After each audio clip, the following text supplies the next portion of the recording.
Welcome back to Talkville, folks. How are you? How are you, patrons? How are you, fans? There's little Ricky over there, Jack's dog. Hi, Rick. How you doing, bud? He's just wandering around. Probably start crying. Welcome, Ryan Tejas. Welcome, Thomas Welling. Hello. Thanks, everyone, for listening. And before we get started, at the Michael Rosenbaum, follow me if you haven't. My Instagram. My link tree, follow at Tom Welling. Follow us and look for information on cons that are coming up. Smallville con coming up, and I'll be in it. Where will I be? I mean, this doesn't air for a little while, but the Smallville con and then Cruiseville 2026, which is going to be great. A lot of people have already signed on to do it, so we're working out some of the kinks and making it better. It was great. I thought it was great, but it's just going to be better. I think everybody had fun. In fact, 90% of the people who came are coming back, and they saw some of the hiccups, but I think we did a pretty good job of managing it. Yeah, no more 3-hour poker tournaments with fake money. No. Yeah. No. And it's funny because I was there and it was like, I thought I had to be here for an hour and a half. And then it's 2, 3, 4. I go, I'm going to bed. I don't care who wins. I really don't care. I mean, I love you guys, but shit. So a lot of stuff going on. Also, just a reminder, if you want, Rosie's Puppy Fresh Breath on Amazon. Get it for your dogs. If your dog's breath stinks, everybody's always asking me, does it work? Yes, I use it every day on my dogs. You just put a capful in your dog's water. It's odorless, tasteless. Your dog will never know, and the breath gets better. So check it out. Rosie's Puppy Fresh Breath, a little picture of me and the dogs there. And also the Talented Farter on Amazon, my fart book. Pick one up if you want. And if not, it's fine. Let's just get into this. Without further ado, let's get into season 7, episode 4. This is Cure. So Cure aired October 18, 2007. Director Rick Rosenthal, who we loved. He was one of those directors he directed the movie Bad Boys, Halloween 2. He directed Lexmas. And always loved working with him. He was very knowledgeable, very soft-spoken. Like, well, Michael, I need to see a little more emotion here. We're not seeing he knew everything, and I loved him. He's still around, thank God. Writers Al Septian and Turi Meyer, who are great. Guest stars Dean Cain, Dr. Curtis Knox, Philip Morris as John Jones, Martian Manhunter, Giovanna Burke Ni Hudyet as Sasha Woodman, probably screwed up her name. Apologies. Natalia Minuta as Sophia Knox. Not Cox. The synopsis is Dr. Curtis Knox claims to have the cure for the meteor-infected, which intrigues Chloe, but concerns both Clark and, surprisingly, Lex. Lex is worried. Lex is concerned about this. He's concerned. He's not super on board. At the Talon, Jimmy tries to get his groove back with Chloe by surprising her with concert tickets, but she's distracted by the mystery dame at the counter who she recognizes as Sasha Woodman, her former classmate meteor freak from season 1, episode 18, Drone, and had the power of bees. Durr. This Sasha is a different actress. Skim that episode too. Simpler times, man. It really was.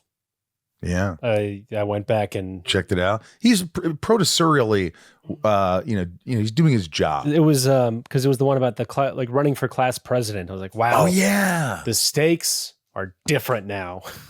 Wow. It was, but it was cool. It was a fun little throwback. But yeah, different actress. Chloe follows Sasha to the alley and calls Belle Reeve to tell them a patient escaped, but Sasha says she didn't escape and has actually been cured by Dr. Curtis Knox. Only snag is she's got a gnarly head scar and no memory of the last 6 years. Color Chloe intrigued. She's intrigued by this, so she could be cured of her meteor freakage. Maybe. Ryan, do you know offhand who directed the next episode? The next episode? The only reason I asked is because I feel like Clark's not really in this, so maybe this is an episode where I was prepping for the next one, but could be wrong. You can cut all this. Well, who directed the next episode? Yeah. Merzy Almas. Oh, okay. Maybe you were I felt like Clark wasn't really in this episode. He just kind of came in moments. No, he was not. Yeah. I bet you love that. Sasha heads to her car where she's met by none other than Dr. Knox himself, who promptly chloroforms her with his monogrammed CK handkerchief and drags her limp body away. This guy's up to no good, folks. And he's going to let you know who done it. Yeah, tell us. The next morning at the Kent farm, Lana chats with Kara and whips up blueberry pancakes for a cute burly man cake. John suddenly appears and grabs Kara by the neck, demanding she stay away from Kal-El. Kara accuses John of forcing her family out of Krypton and tells him to watch his back before super speeding away. And then out on the porch, John reminds Clark of the Isle's fraught family history and urges Clark to find Kara's crystal before she does. But alas, Kara superheard the whole convo from the loft. Meanwhile, at Luthor Manor, Lex is late to meet the ever-punctual Dr. Knox in the office. Though they've worked together to remove the memories of 33.1ers, Lex is still concerned about Knox's practices, noting that 3 of his patients are now missing. Knox says, "Leave the science to me, rich boy," and takes his Il Duce bag self out of the room. He mentioned Mussolini at the top of the scene. Oh, yeah. They're like, that's a sign he's going to be a bad dude. Later in Metropolis, we find Knox in Gilded Age-style apartment decorated with his mystery science that's hooked up to an unconscious woman. He dons an apron and heads towards Sasha, who is strapped to a surgical chair with her blouse open for some fucking reason. As she pleads for her life, Knox selects a knife. I wonder if that's the best part. Because every movie, everything you ever see where people are getting tortured, there's always that insert of like unrolling all the options. How am I going to start? Which tool? Yeah, you know what it's like Reanimator. Is that the best part? I wonder. I don't know. Brian? At the DP, Jimmy glides in excited for date night, but Chloe rain checks on him to follow up on a lead about the Meteor Challenge. Jimmy goes un-PC and says that if all the Meteor freaks were locked up, he'd see his girlfriend once in a while. He leaves in a huff as Clark super speeds in, wanting Chloe's help to locate Kara's crystal. Still upset, Chloe tells him he's on his own, dude. Then at the Metropolis GP, the general practitioner, Chloe meets Knox for an appointment, saying she's a meteor freak and wants to be cured. And at the Kent farm, Lana wires money over AOL Instant Messenger, because that's how you do it. Before Venmo and Zelle, we did AOL Instant Messenger. That's not true. That was fun. She closes the tabs when Clark enters to ask about Chloe. He mentions Knox, which prompts Lana to reveal that she's been doing her own research on the meteor-infected, wants to do her part to help. She tells Clark and Knox is using brain surgery to heal their powers, and Clark is able to connect the dots. Ruh-roh. Uh-oh. I've never wired money before. I have. One time I won a settlement on one of these botched surgeries that I did on my back, and I won a settlement, and they wired it to me. To your bank account?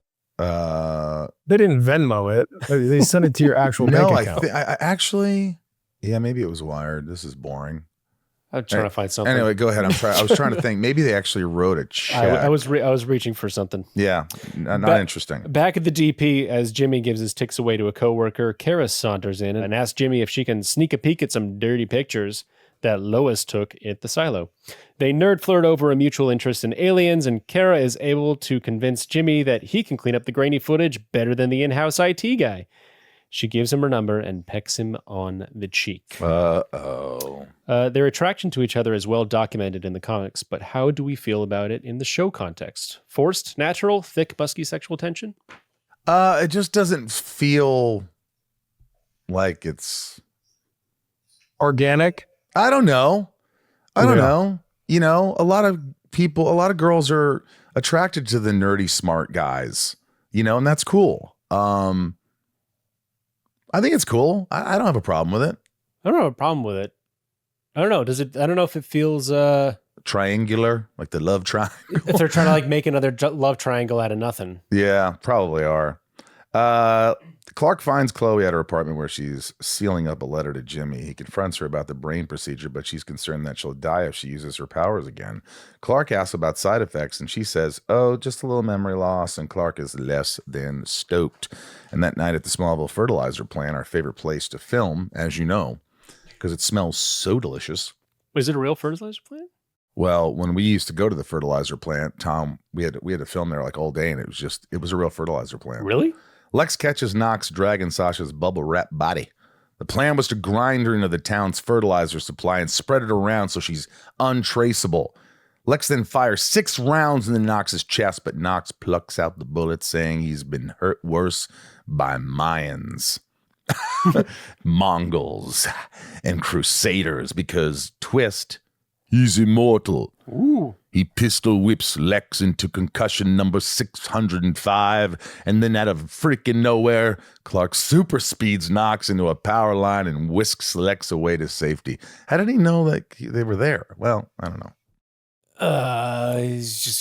He followed Knox around. Yeah, I guess he was following Knox. He was following Knox. Yeah, it's a hard Knox life. All right, Knox. so if he followed Knox around and Clark is faster than anybody else, he was watching and waiting for Knox to hurt hey, Lex. Here's a Smallville joke for you, Tom. Knock knock. Who's there? Not Knox. Knock Knox who? No, knock Knox. Who's there? Not Knox.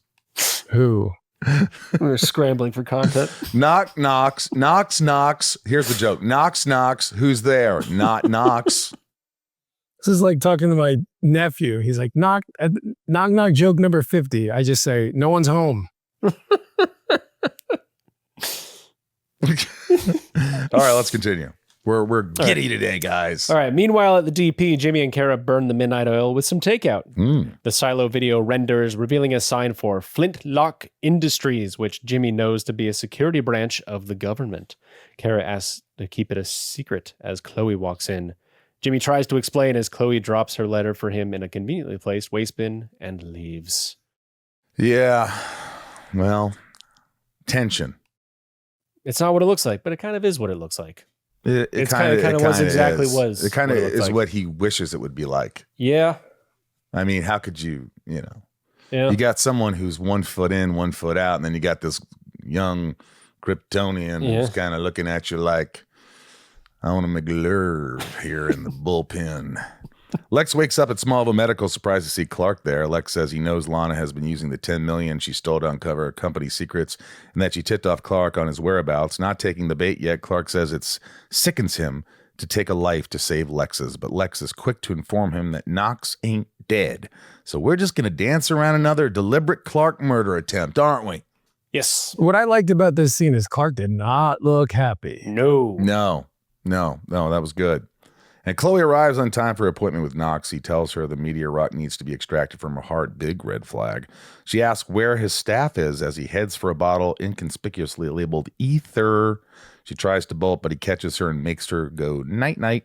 And at the DP, Clark finds Jimmy trying to decode Chloe's cryptic letter that reads, Jimmy, after tonight, I might not remember you, so don't let me forget why we belong together. At his old-timey science apartment, Knox wheels a constrained Chloe next to Sophia, announcing, thanks to you, my love will last forever.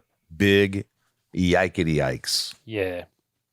Yeah, he was just sort of standing around with a bottle labeled ether. He was, there was no, he's just trying to save Sophia, right? Yeah. But there was pretty one-dimensional. Mm-hmm. My issue with one-dimensional characters that are evil and there's no rhyme or reason. You just don't care. You don't, he did a great job. He was really great in the episode. Well, he did it for love. Right. He did it for love. So there's a reason for that. But again, I think there could have been something in there that made you kind of feel for him. I think that's an easy fix. Well, I think maybe if, you do this great impression from Dracula about I've traveled the world. I have crossed oceans of time. And maybe that's what he's doing, but it didn't really come through that way. Yeah, I got you. Go ahead, Ryan. Clark and Lex investigate Knox's office. Using his Palm Trio 755P carried by Sprint, Lex pulls up images of Knox as a doctor in 1888, as Napoleon in 1675, and a right-hand man to Hitler. A Noxy, if you will. Lex notices Extra Perpetua, a Roman phrase meaning may you live forever, inscribed on the back of Knox's broken pocket watch. He links it to a building called the Victorian Arms, where Knox lived in the 1920s, which is where we now find Knox starting his experiment. Chloe, with the girls inexplicably out, offers to use her powers to heal Sophia. Knox. Knox says she doesn't understand Lerv, cops to being the real Jack the Ripper, and digs a knife into her sternum. Clark super speeds directly into Knox again. He unfastens Chloe as Knox grabs a battle axe. Knox swings the axe past Clark and smashes the lifeline, keeping Sophia in stasis. Chloe and Clark backpedal away as Knox watches the light leave his wife's eyes for good. And Clark says, we're more alike than you think during this fight. You and I are more alike than you think. I don't know. Do you get it? Do you get it? No, do you get it? I mean, I get it. Tell me. I think he's talking about being Immortal. Being immortal. Yeah. I don't know if Clark really feels that way. I think he thinks he's indestructible. I also thought they were being clever by trying to say, like, hey, you played Superman too. Oh, very that makes it worse. good insight. Did you hear that? I think That was my read on it. That's pretty smart. I think that was them trying to be. I think you're right. I think that was them trying to be clever. Later in the Kent barn, John tells Clark that Knox has been dealt with and it's best not to ask how. Kara enters and tells Clark not to trust red eyes. John reciprocates the sentiment. Kara says the family reunion's off and takes off to the skies. The next day at the farm, Clark asks Lana about the $10 million she stole from Lex, which Lana denies, saying that it was part of the divorce settlement. She vows not to let Lex's lies come between them and that she'll never hide anything from Clark again. Okay. It's just a little fast. It's moving a little fast here. But hey, in Metropolis, Lana enters an empty construction space. We see a sign that says foundation and above it the letters ISIS. She heads into a secure room with a multi-screen setup showing live feeds from inside Luthor Mansion. Ryan. And at the DP, Chloe finds Jimmy polishing his lens. Taking her letter to heart, he shows her a box of memories, which includes a shard of stained glass that fell during the earthquake that happened the day they reconnected.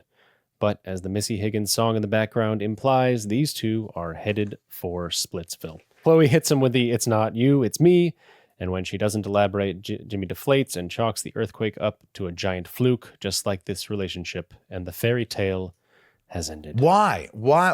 She wanted to stop, alliterate, and listen. Why does she want it over? What do you think? Is there really a reason? Because he's good to her. She can't protect him anymore. But now she's in Clark's shoes. Yeah, it's not you, it's me. Yeah. Like, she doesn't want to tell him about the power. She wants to keep her secret and not hurt the people that she loves. And now she's pushing people away because she doesn't want to tell people. Yeah, is that evident? Do you think that's clear? I don't think it was evident to me at the time, but now that Ryan just kind of talks about it. I think again there could have been a scene where she talks to Clark, confides in him, and says, "I don't want, I feel like I'm pushing people." Or he says, "You're pushing people away," like you're saying, and she says, "Maybe, but I have to protect. I want to protect Jimmy," and just like give the audience a little more of a idea where she's coming from. Because she's just shutting him out. Yeah, it just feels like she's shutting him out. Guys, do you agree with that? And he just feels like he's being iced out. So he's like, all right, cool. Then I guess. Yeah, I can't do this shit anymore. Goodbye, nurse. Yeah. Closing thoughts. This might be the healthiest breakup of the show. Definitely the most human. Rest in peace. Chimmy. Clemmy. Huh? I tried to give him Chloe and Jimmy. Clemmy. I tried to give him a thing. Clemmy. How long do we think Kara will be gone and how triumphantly will she return? I have no idea. I don't know. Just a minute. Clark and Lex haven't teamed up in a very long time. Will it be the last? And do we see Dr. Knox as Frankenstein figure or tragic romantic? Do we see him as a Frankenstein figure? Well, you were kind of talking about it earlier, like you wanted to see him like with a little bit more gravitas or just like an emotional core. But I think we saw it at the end. There are great writers out there, and I just feel like they miss the boat when they write villains. But I think that it's a show about they got it right with Lex in this show because we get to see a glimpse of the past. We get to see why. We feel for him. It just makes it all so much better. And so if they could just do that with bad characters. I mean, I think there might be a trap where when it's a show about a hero, the villains could be slightly underserved because their characters are serving the hero's journey. Yeah. No, that makes sense. That does. Interesting things to note. The records decorating Chloe's apartment wall include Fleetwood Mac's Rumors, X's, Los Angeles, which are ranked number 7 and 320 respectively on Rolling Stone's list of 500 greatest albums of all time. Before Knox kills Sasha, he puts on a record of Bach's Cello Suite No. 1 in G. You may recognize it from tons of things like the pianist Ex Machina, Machina, Ex Machina, gosh, or The Hangover Part 2. Good company. It's really popular. Like I hear it, I think in car commercials too. And I like when he put it on, I was like, I have to like figure out what this song is and like. Well, the thing about music is the frequency at which some music is played will assert an emotional response from the listener. That's why in an action sequence, you have certain music. When you have a love scene, you have certain music, and it's the frequency of the music that there's all theory about. I know. Oh, I know with the frequency and everything. Dr. Curtis Knox's abilities and a backstory identical to the DC villain Vandal Savage. DC prevented Smallville from using that name in the show, so they pivoted to Curtis Knox, initial CK, possibly as a nod to Dean's time as Clark Kent. Why? Why couldn't you use Vandal Savage? They couldn't. No one else is going to ever use Vandal Savage. I think DC, like what I saw was like DC like had some plans to use in the future. Then when Alan Miles came in, they're like, no. It's like, shut up. It sounds like the movie studio not letting the TV studio do stuff that they control. That's all it was. Yeah, that's how they do it now still. It hasn't changed. 2016, the first seasons of Legends of Tomorrow had Vandal Savage as its main antagonist. Oh, where they confirmed that he used the name Curtis Knox as an alias at one point, thereby solidifying Smallville's lore in the Arrow canon, you freaking nerds. I did a lot of research for that one. I like it. I like this research. It really interesting to hear where things come from and how things are not allowed. But this is canon in the Arrowverse, in case anyone was wondering. Talkville is brought to you by NHTSA. You know, in the world we live in, there's so much going on and so many distractions. The last thing you need to do is drink, and get into a car, or it just doesn't make sense at this point. You don't want to hurt other people or yourself. And, this has been going on since the beginning of time, these conversations. But sometimes, the next time you're out with friends, consider what would happen if you got pulled over after drinking, like legal fees, like time in court, or a DUI on your record. Your decision to drink and drive could change someone else's world too. And if you're hurt or kill them in a crash, instead, what if your decision to call a sober ride changed your world for the better? Drive sober or get pulled over. Paid for by NHTSA. Hey, I got a question for you because you're in Cleveland. You got the Cleveland shirt. And as far as I ever knew until this morning, Metropolis is Cleveland. I've been to Cleveland. I've seen the buildings. And with the new movie, they're claiming that it's in Delaware. They're claiming it's in Metropolis is in Delaware. Really? With a view of Philadelphia. Now, I had heard that there is a Metropolis, Illinois. There is. But, yes, I've been there. Yeah, but Siegel and Schuster are right over here on the west side. Or down in Ohio City way. The street signs are colored blue, red, and yellow in their honor. It's right next to the Christmas Story house. So. Oh, wow. Yeah, I never got a chance to go to that Christmas Story house. I always wanted to. Hey, Danny. Yes, sir. I always ask this, but why Smallville? What got you into it? Oh, man. I would say my grandmother. My grandmother, really? When I was growing up, when we would have sleepovers, our bedtime stories were pulled right from the pages of Bullfinch's Mythology or Edith Hamilton. And so later on, when I discovered comic books, it was perfect. It was like, oh, it's a hero, a superpower, a Campbell journey. This is perfect. It's the same stuff, just all over again.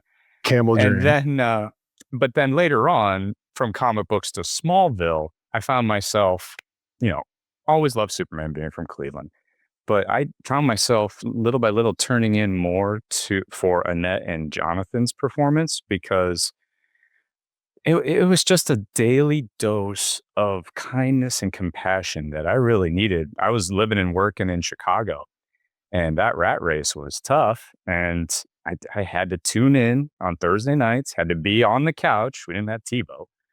So that was great. It's Smallville for me. I used to joke that that you want to be you're ready to be an adult when you stop dreaming of being Clark and you start wanting to be Jonathan.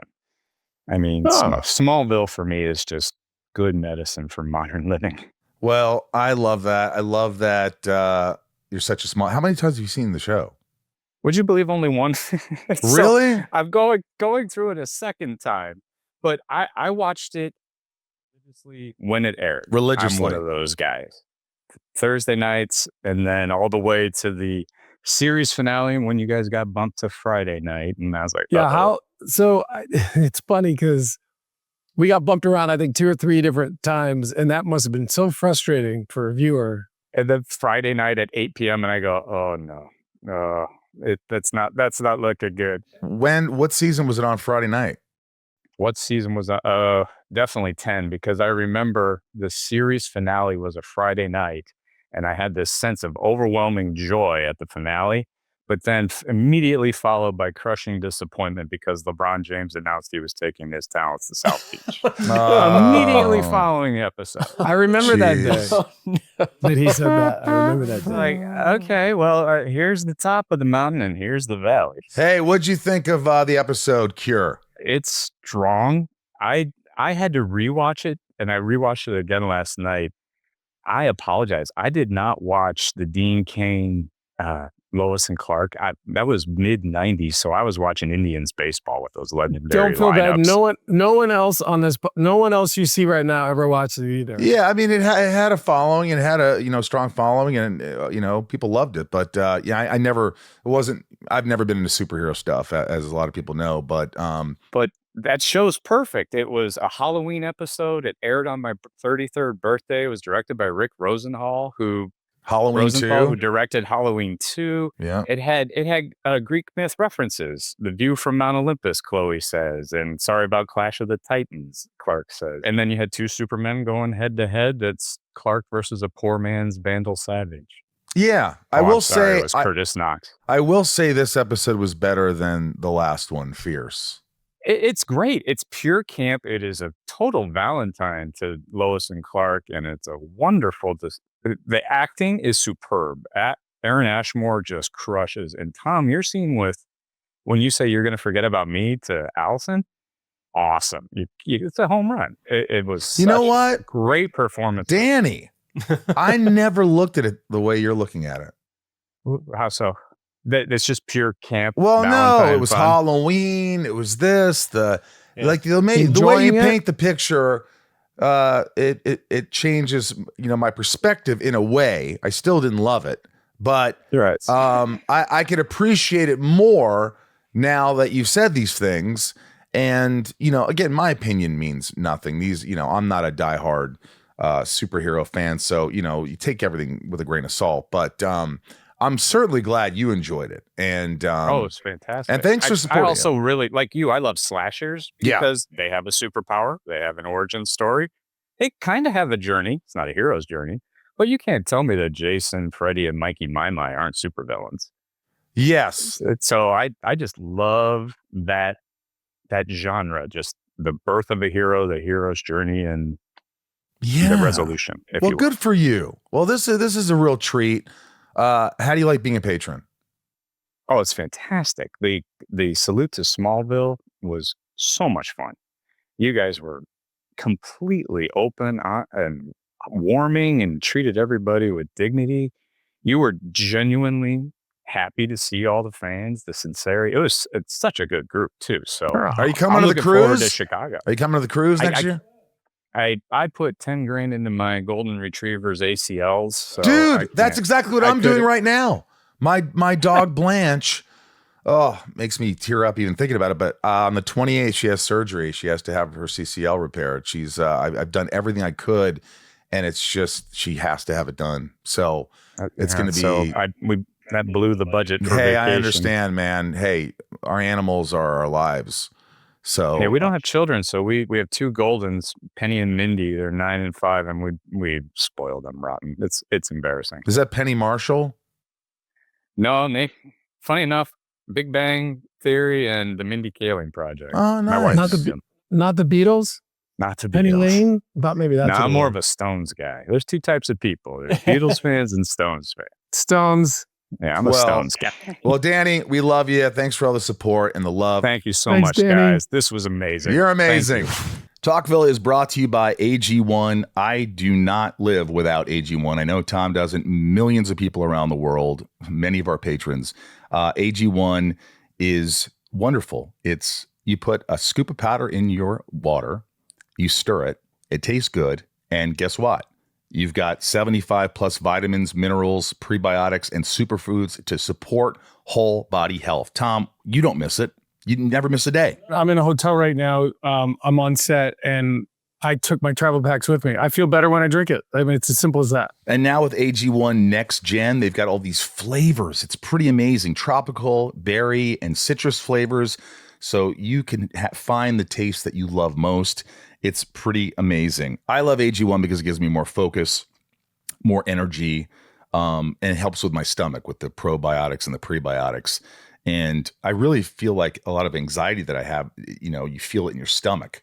And AG1 has really relieved me of a lot of that I had. And I'm tired of taking pills and, all these vitamins they tell you to take when you could just really take AG1 and be covered. And every new customer using our link gets $76 of free items when they subscribe. Now, what do you get when you subscribe? Well, a 30-day supply of AG1, free AG1 travel packs, a shaker bottle, metal canister, a metal scoop, bottle of AG vitamin D3 plus K2. Look, your daily health drink just got more flavorful. Give the new AG1 flavors a try today. Plus, if you head to drinkag1.com/talkville or scan the QR code, you'll also get a free welcome kit worth $76 when you subscribe, including 5 AG1 travel packs, a shaker, canister, and scoop. That's drinkag1.com/talkville to get started. Use my link to give the new AG1 flavors a try, plus a free welcome kit. Talkville is brought to you by NHTSA. Hey folks, let me tell you that drinking and driving is a decision that will change your whole world. Things will never be the same once you get a DUI because legal fees and time in court are just the beginning. Getting into a crash is another way your world could be irreversibly changed after drinking and driving. Your vehicle may not be the only thing that gets damaged in that crash. You could face a life-altering injury or even death. But you're not the only one who could face those consequences. Your decision to drink and drive could permanently change someone else's world, whether you injure them or leave their loved ones grieving. The next time you're out drinking, call a rideshare, a taxi, a sober friend, or a designated sober driver. Always plan for a safe ride home. The only decision that will change your world for the better is the decision to call for a sober ride. It's never worth it to drive drunk. Don't risk it. Drive sober or get pulled over. Paid for by NHTSA.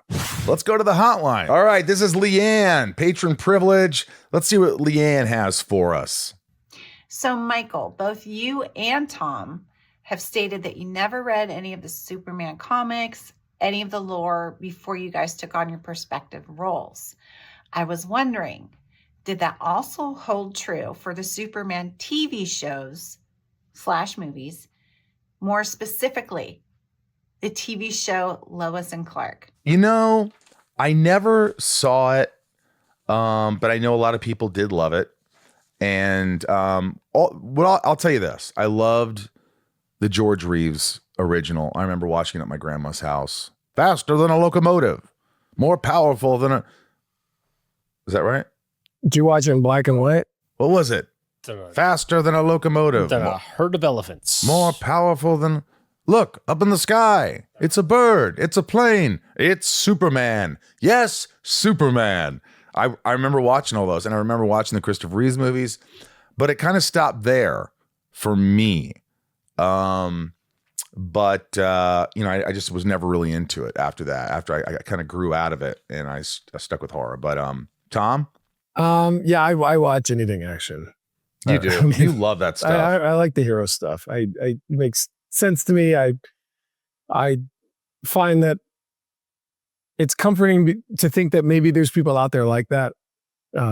As opposed to when I watch a horror movie, I hope there's nobody out there like that. Yeah. I wonder, with the patrons, like Tom and I were thinking about a show after Smallville. It's called Watch This with Rosenbaum and Welling. I make him watch horror movies. He makes me watch action movies and superhero movies and all this stuff. And then we discuss them. And we just want to see if you would tune in or you would tune out. We just came up with this 3 days ago. Yeah. When we were together. Think about it. Like I'm forced to watch what you consider like your taste. I think I referenced John Wick, and you were like, "Who?" Yeah. Well, I was like, I'm not watching John Wick. I mean, I love Keanu. Michael P. This is Michael P. But let us know in the Patron your thoughts. Here's Michael P. What's up, everyone? It's Michael P. from Texas. The end of the episode Cure highlights Lana's continued interest in Lex despite their divorce. In your opinion, is she motivated by fear or is it revenge at this point? Thanks. Got to be revenge, Tom. I don't think it's revenge. I think it's making the world a better place, protecting Clark. I don't think it's revenge. Like, there's no bomb under Lex's car that Lana would put there. She's trying to ruin him, but for a good reason. Amerigo from Edinburgh, Texas. Let's go to that one. Hey guys, it's Patron Amerigo Garcia from Edinburgh, Texas, calling about Cure. Would you guys like to be immortal? Would you all like to live forever? What do you think? Thanks, guys. I don't want to be immortal if all my friends and loved ones aren't. I'm not sure I'd want to be immortal. I don't know. I mean, if I was just always healthy and I never had any problems, that would be great. I guess, yeah, I would take that. But well, every story about that, whether it's Highlander, whether it's Dracula, whether it's a pretty lonely life, a lot of loss. Yeah. Could you? Yeah. And then you're kind of like, I wonder what age you'd want to be trapped at. Probably something in the early 30s. Yeah, definitely not my age. Jackie. Here's Jackie. You're 90 years old. Do you want to live forever? Hi, this is Jackie Justice. I'm calling about the episode Cure. Not crazy about the script, but this episode also harkens back to Freaks, which Michael directed, and poses the question of, is being meteor-infected a lethal disease, or is it a condition that makes you special? Bye-bye. I think most people who are infected are not happy. That's what it seems like. It sort of feeds on their unhappiness is what happens. Yeah. It's and like your power becomes a metaphor for whatever you're going through. Yeah. It's like if you think about all the things people, would do when they were infected, they'd have certain powers or whatever. And it's like things that, they didn't want to do that. They wanted to be normal. And since they're not, maybe they rebelled and said, screw everybody. Well, even like in, Back to the Future, when Biff got the sports betting book, he did bad things with that. Yeah. Yeah. True. Alexia from San Luis Obispo. I never could say that name. I love that place. Hi, Michael and Tom. It's Alexia from San Luis Obispo, California. My question was for Season 7, Episode 4. Do you think it was uncharacteristic of Chloe to be willing to give up years of her memory in order to get rid of her meteor power? Thanks. Love the podcast. Thank you. I don't think I think she'd be more cautious to do something like this and not just jump right into it. I felt like she jumped right into it, and I'm not sure you wouldn't do all these sort of background checks. And when I have a surgery, I try to meet with 3 different doctors, and apparently Knox is the only doctor doing this. So I don't know. I don't know. It seemed a little abrupt, but that's just me. I don't think anybody who meets with Knox is able to get a second opinion. Vera. This is Vera, your patron from Minnesota, calling about Season 7, Episode 4, Cure. What stands out to me the most about one of the last scenes in this episode is when Clark and Lana are talking about Lana's quote-unquote divorce settlement, and she casually just says, I have $10 million, and they're talking about $10 million. I feel like Clark maybe should have said something along the lines of, Lana, why didn't you tell me you had $10 million? Anyway, love the show, guys. Keep it up. Yeah, no, I feel you on that. That's hilarious. Rosenbaum rating. Rosenbaum rating. Let's let Ryan start today. Oh, let's be honest. Boy. Just because you gave it a bomb last week, you could give it whatever you want. Can I go half? Half a bomb? Half a rose? You can do a half a rose. Sure, half a rose. Half a rose. Tom? I'm going to give it a rose because I thought it was interesting that the pacing was good, and I thought I was getting a little more from this episode because of the other two we just had to go through. All right, I'll give it a half a rose because it had some fun things in it, some good fights. I don't think it was particularly a great episode. There was enough, but it wasn't nearly as putrid as the last one. No, that one really. I mean, that was Titanic bad. But this one was more. It felt a little more like Smallville. Mm-hmm. The other one didn't. It felt just like, what the hell are we doing? And it upset me. It just annoyed me. This one didn't annoy me as much. Death and save count. 2 dead. Sasha Woodman and Sophia Knox. Damn. 2 saved. Clark saves Lex and Chloe. Through 4 episodes, 8 dead, 10 saved. Series, 226 dead, 239 saved. Ryan's favorite scenes. What did I put down here? Scene 1, the scene at the fertilizer company. What was that one? That was a little action where we find out that Knox is immortal. Mm. Scene 2, the final fight between Knox and Clark. And scene 3, the breakup. All right, so I'm going to go, it's got to be 1 because 2 doesn't even work if scene 1 didn't happen, because then he's just some doctor. So I'm going to say number 1. And the breakup thing, I just don't think is good. Now you've really confused me. 2 doesn't exist. What was 1 again? Scene with that one. 1 is the one where we find out that he's immortal. I think it's 3. I think it's Jimmy Olsen. Ryan? 3. Yeah, motherfucker. How do you feel about not getting it? And I got it again. I think I'm up 3-1. I mean, I'm not happy about it. Yeah, I didn't think you would be. That's it for the episode. Stick around next week as we sell out and go Hollywood and talk about episode 5, Action. Let's take the discussion online. Let us know your thoughts on the episode over on our socials at Talkville Podcast or at Talkville Pod. Show the support by joining Patreon and supporting this podcast and keep it going, because without you, we can't do this show. You know that. We love you. And if you want more information like merch from the show or a hotline number, you can find all that in the show's description. Tom, always a pleasure. Ryan, an absolute joy. You're kicking ass. Yeah, I like your quips and your little things and your deep dive. And by the way, I think we're getting more deep dive research. Yeah. I'm trying to keep us interested. I know we're deep sea fishing. Deep sea fishing here. I know it's an interesting season, but it's fun and there's some fun stuff to learn, and I think people are enjoying it.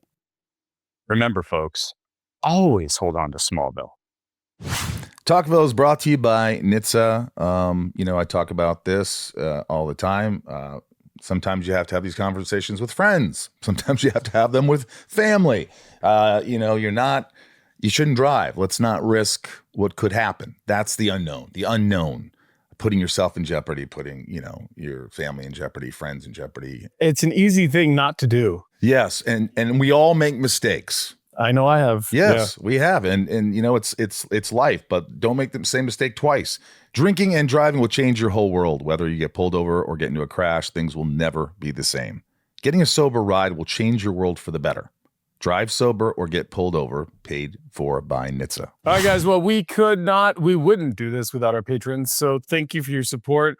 Let's start with Leanne P, Raj C, Santiago M,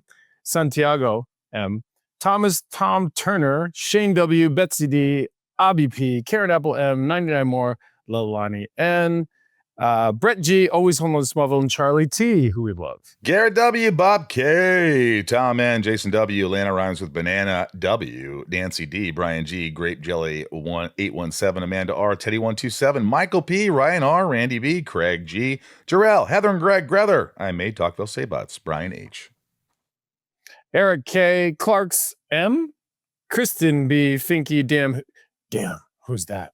Jeanette E, General Zod, Doug R, Shanna I, Ken the Limerick Guy, Corey L, Mr. Home Arcade, Claire M, D Brown, Jules M, Eldon Supremo, Brian P, Mick Burtz, Ginger Moose, Christoph S, Leah Y, Jessica B, Sebastian F, Wolfie, we love Wolfie, Matthew and Lincoln B, Mary Lou L.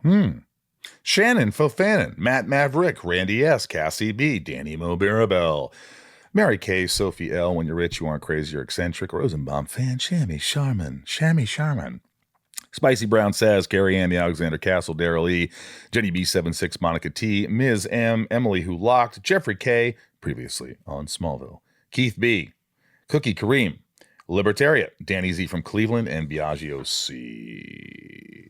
Felicia B, Madison H, as told by Helen.